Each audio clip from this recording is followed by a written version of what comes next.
When it comes to children's sexual abuse, we are talking about different forms of abuse, which include touching behaviors like touching genitals, oral sex, penetration, and others, and non-touching behaviors, such as showing pornography, exposing genitals, or spying children getting undressed or using the toilet. When children interact in a sexual way among each other, it is sometimes difficult to tell the difference between natural and sound sexual curiosity and potentially abusive behaviors. Some sexual activities are normal and beneficial for children at certain ages. Children may engage in inappropriate interactions without understanding the harmful impact they may have on others. For this reason, it is more appropriate to think about child's sexual harmful behaviors rather than abusive ones. In these cases, you should pay attention if a child involved is much older and stronger than the others, if they have more power in the relationship, or is they using tricks, treats, bribes, or physical force.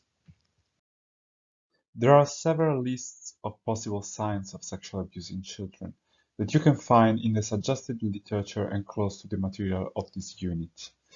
They refer mainly to behavioral symptoms and sometimes physical ones. However, it should be noted that the signs are usually non-specific. In this sense, they are not faithful evidence that there was or is a sexual abuse ongoing. Some of these behavioral signs can show up at other stressful situations such as divorce, a family member or a pet illness or loss, or when there are problems in school. Rather, they indicate the presence of a certain level of psycho-emotional suffering in the child that deserve attention by teachers and caregivers. If there is a suspicion of mistreatment and abuse, it is necessary to activate a support network, which usually consists of parents, family members, teachers, and school authorities, health and legal professionals.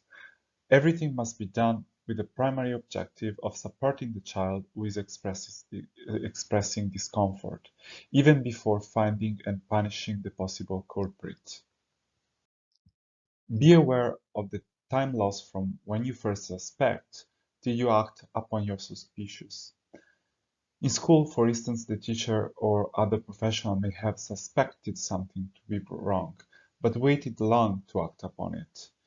This often happens because a suspicion of abuse can be created by the family with fear and accusation, and consequently, the family can withdraw to protect itself rather than welcome the alarm signal. Here, two very important factors come into play to increase the alliance for children's safety. The first is information and sexual education for families, and in general, adults of reference can foster awareness and openness to these issues. The second is the presence of a good communication channel between the school and the family, an element that makes the communications coming from the school trustworthy. Educators are in a unique position to provide valuable support to maltreated children and their families. The expertise needed to assess special needs and design programs to fit those needs already exists within the school.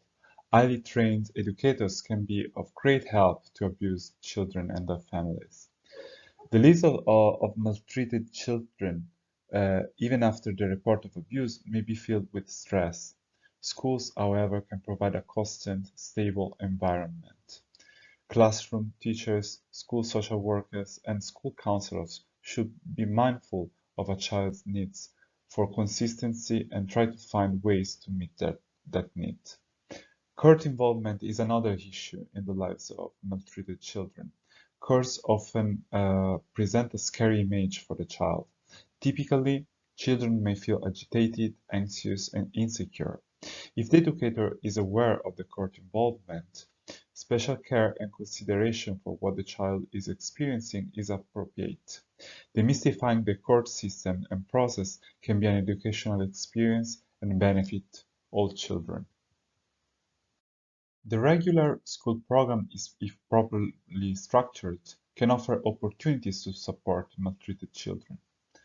Negative self-concept common among these children can be offset by positive school experiences and the sense of achievement and accomplishment. The feeling of isolation that multitude children frequently experience can be counteracted by providing increased contact with classmates and the chance to make new friends. Warm and sympathetic teachers can allow children to see adults in a positive, supportive, and caring role. Creative classroom experiences can further enhance the healing process. Additionally, educators should be mindful of instances when classmates may have heard about the abuse or subsequent actions. These classmates also may ask questions or need support and reassurance. Realize that addressing their concerns or comments can present some difficulties due to issues of confidentiality. For example, two issues that often create problems for victims of abuse are recognizing and expressing feelings and making decisions. Many teachers have successfully designed and used activities to recognize feelings.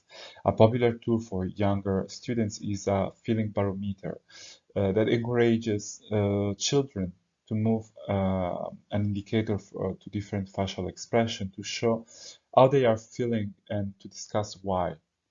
Many teachers also make creative problem solving as an integral part of the curriculum. In this way, all children learn how to make more effective decisions, and maltreated children may feel particularly empowered by enhancing this skill.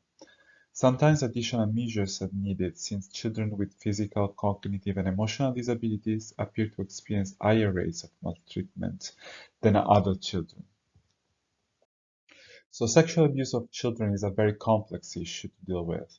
Therefore, as educators and caregivers, we must be aware that the best strategy is to work together for the well-being of children. Don't be afraid to ask for help and be confident with children's resources.